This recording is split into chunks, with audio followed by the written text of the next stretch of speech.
ప్రకాశం జిల్లాలోకి ఎప్పుడు వచ్చినా నాకు నా పాదయాత్ర గుర్తొస్తుంది. ఈరోజు నేను నడుచుకుంటూ వస్తున్నప్పుడు అందరినీ కలిసా, గట్టిగా నా చేయి లాగారు.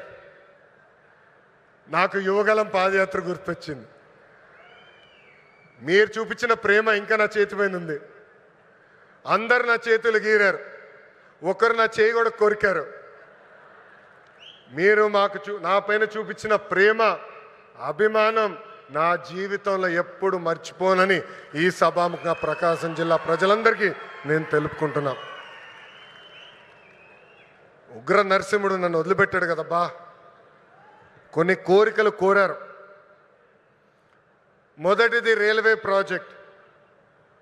గౌరవ చీఫ్ సెక్రటరీ గారు నాకు ఇప్పుడే చెప్పారు, ఏప్రిల్లో అవసరమైన నిధులు మేము విడుదల చేస్తాం, ఆగస్టులో గౌరవ ముఖ్యమంత్రి గారిని తీసుకొచ్చి ఆ రైల్వే ప్రాజెక్ట్కి మనం ప్రారంభిద్దామని తెలుపుతున్నా.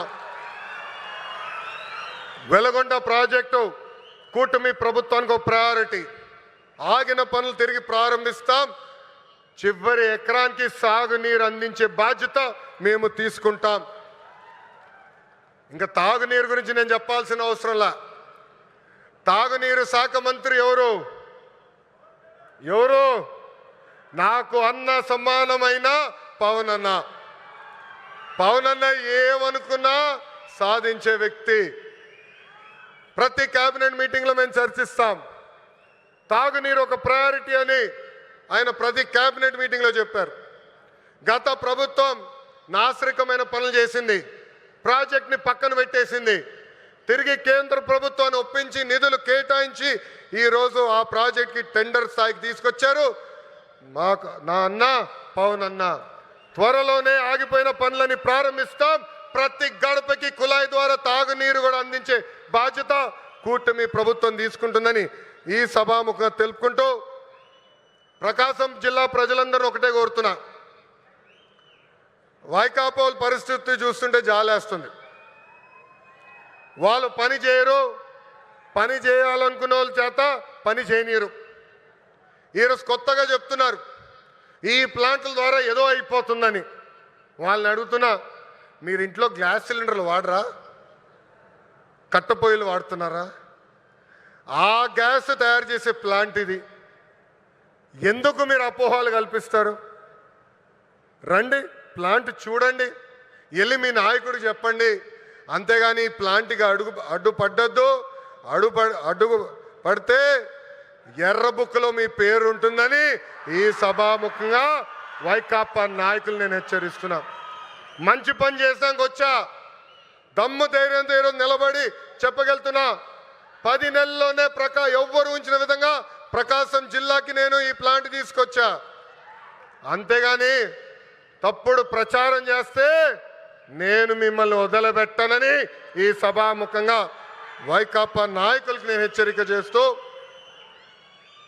నిజంగానే ఈ సమావేశం చూసినా, వేదికమైన ఉన్న పెద్దలు చూసినా, ఈరోజు ఈ కార్యక్రమానికి యాంకర్గా నిలబడిన ఉదయభాను మేడం గారిని చూసినా నాకు యువగలం పాదయాత్ర గుర్తొస్తుంది.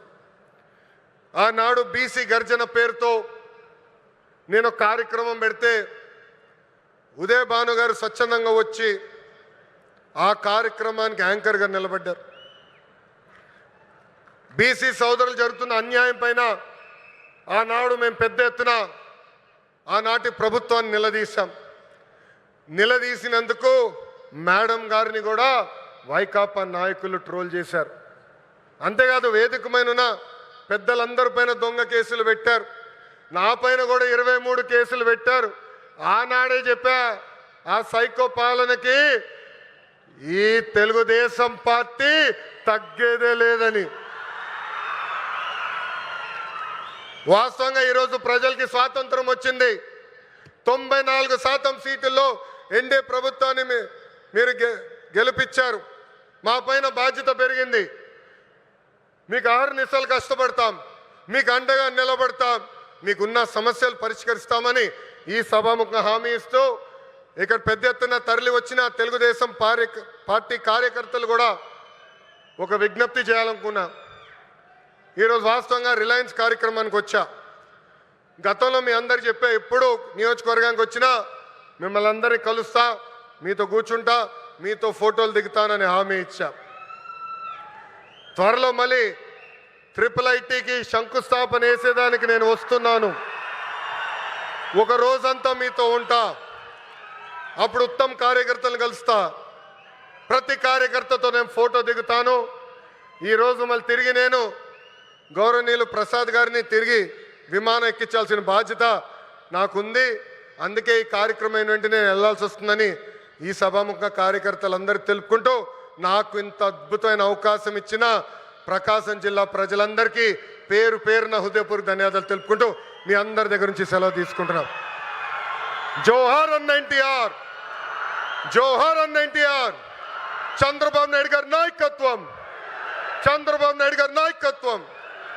జై హింద్, జై హింద్. అందరికీ నమస్కారం.